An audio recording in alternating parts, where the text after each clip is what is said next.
Hello everybody, welcome back to another reaction video today on the Brian Griffin Family Guy fan channel. Sorry about the wait of reaction videos. I've been planning to do one yesterday, but because of my screen recorder acting very bizarrely, I couldn't get to it, unfortunately. But today I'm gonna be doing a reaction video today. I'm gonna also try to do another one later today.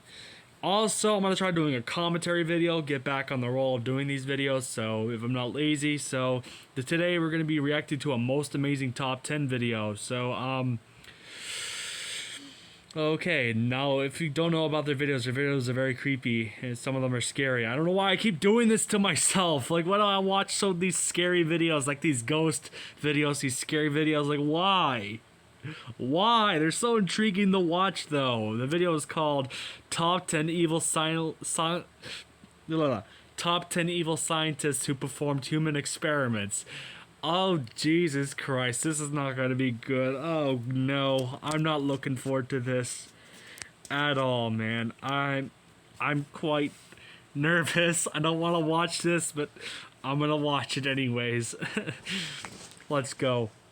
Welcome back to Most Amazing Top 10. Here are the top 10 evil scientists who performed human experiments. Kicking off the list at number 10, Stubbins Firth. Okay, this is one of the craziest science projects I have ever heard of in my entire life. Ugh, so gross. Stubbins Firth, a researcher from Pennsylvania in the late 1700s. First of all, as you can probably guess, the 1700s. Methods back then, they got a little messy from time to time, sure. A lot of firsts in the medical science world back then. Firth was a doctor in training at the time, and he decided to prove to the world that yellow fever was not contagious. Yeah, imagine if you had Twitter. Firth would surgically insert vomit from patients with yellow fever into his own body. He would put it in wounds all over his face, his eyes. He was trying to get it. He was going the extra mile, all in the name of medical research. Thanks, Firth. So gross. Even urine and saliva, anything DNA-wise, anything gross, just pour it in. That's it, all over. Firth, to our surprise, did not get sick.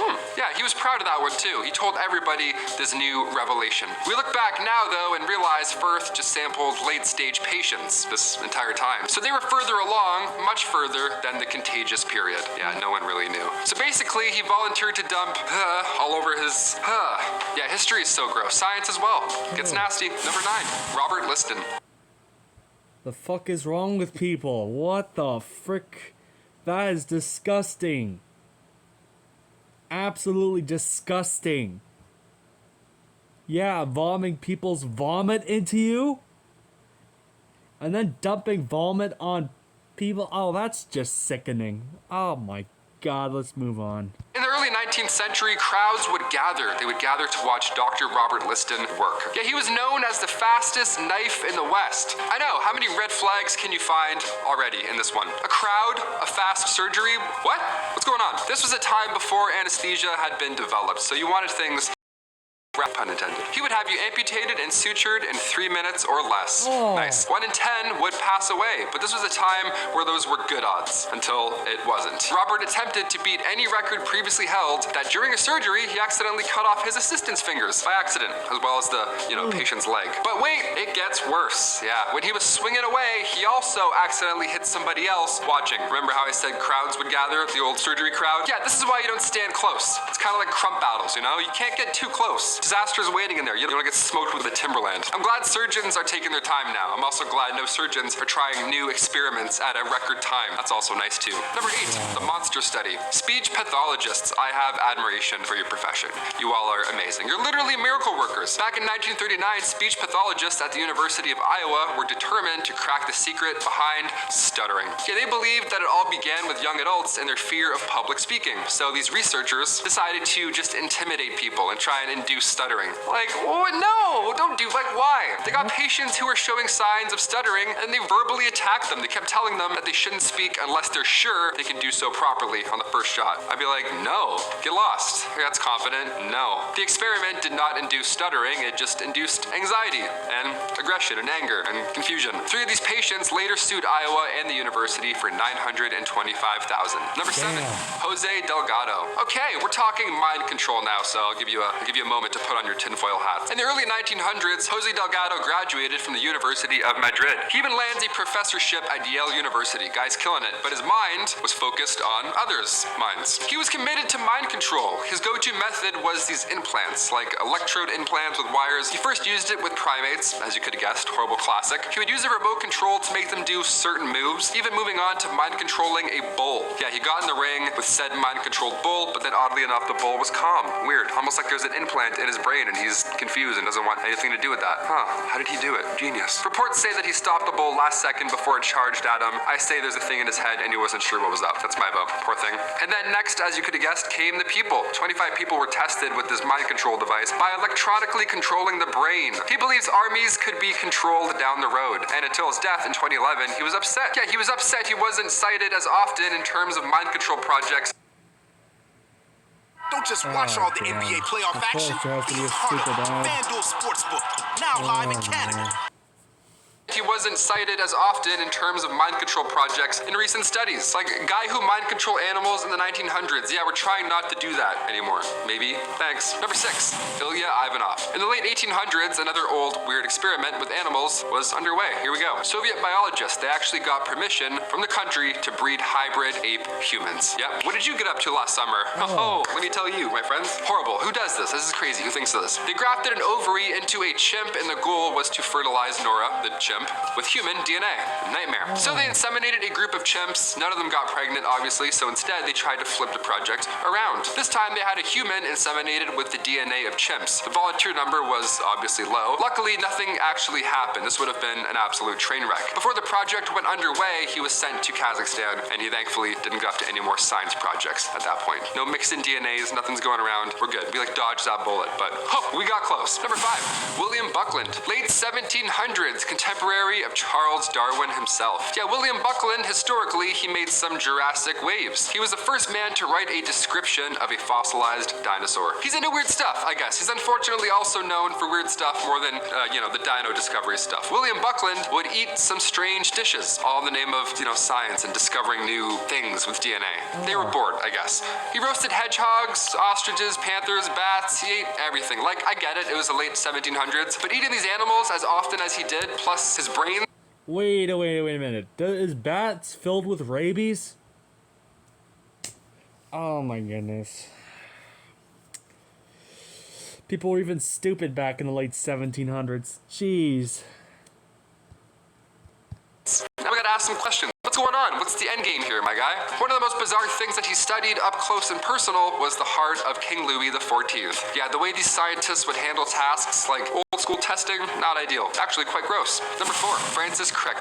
Here we go. Before we get really, really dark here with the science and health studies and stuff, we need to mention aliens. You heard me. Tinfoil's on already. We're good. In the early 1900s, Francis Crick, the guy who discovered DNA alongside brilliant minds, dare I say life-changing discoveries, they also believed in directed transpermia, meaning that humans were put on this planet by aliens. Yeah, like extraterrestrials, like actual, aliens, like another species planted us here on purpose, like a science project. Yeah, scientists believe that they are a science project. Some of his methods, conversations to patients, were obviously quite sketchy with these beliefs in order. Hey, let's talk about DNA. I'm brilliant. Also, did you know aliens left you here? Great, have a great day.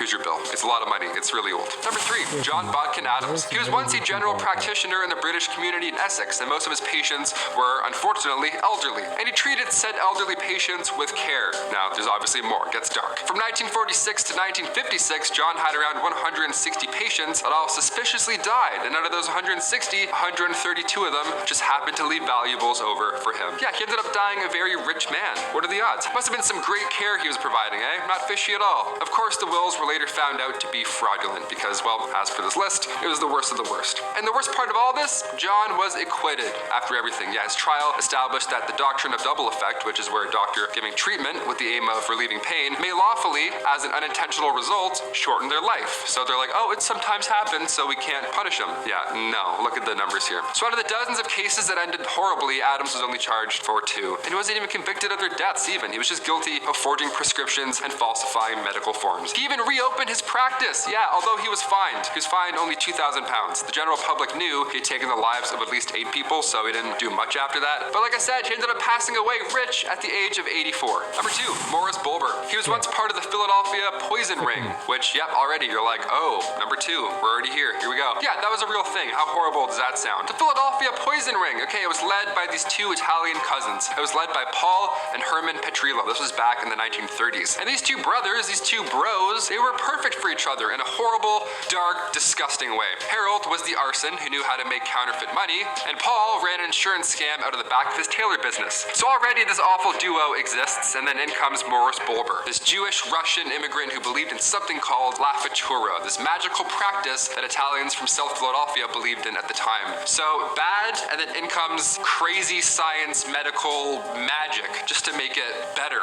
Yeah, just add some spirit fingers into this horribleness. So Dr. Bulber would come in and give potions to patients, specifically patients from these cousins that they issued insurance policies from without medical exams. So they got this Dr. Bulber to then poison them with arsenic. The reason they had this scheme was because their insurance policies paid out the gang rather than the now widowed wives. How sad is that? This kicked off around 1931, and roughly 50 people bit the bullet before he was thankfully arrested in 1939. And yes, he turned the evidence over, so those 2 cousins were also equally found guilty. Yeah, everyone's sentenced to death here. And finally, number 1, Dr. Satan. There's a fun little nickname, Dr. Satan. Yeah, let's talk about this. They need the death sentence because that's fucking stupid. Why? What do those patients even do to you? They're doing this crap to them. The audacity to send these people. The audacity. What the hell?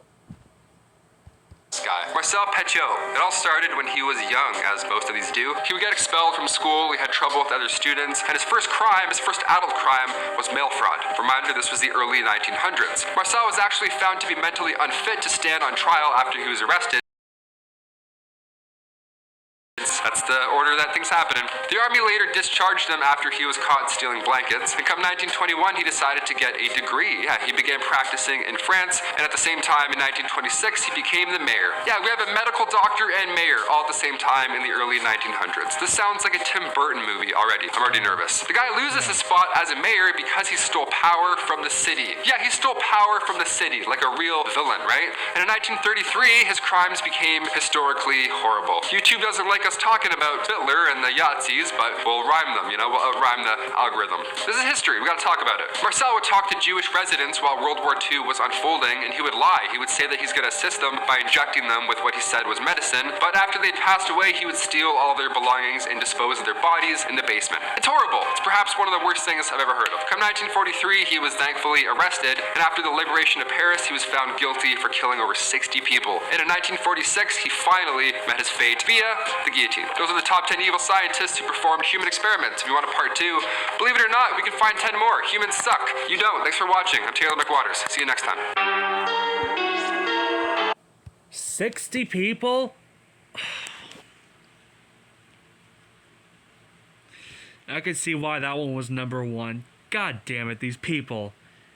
Oh, these people. This is just sickening. Really sickening. Anyways, I hope you guys and gals enjoyed this reaction video. Sorry about the long wait, a week to 2 weeks wait. I'm going to try to get to another reaction video later today and a commentary video, so stay tuned. Hit that subscribe button, turn on the notification bell, like. Comment down below what you think about these quote-unquote scientists, and I'll see you on the next video. Peace out.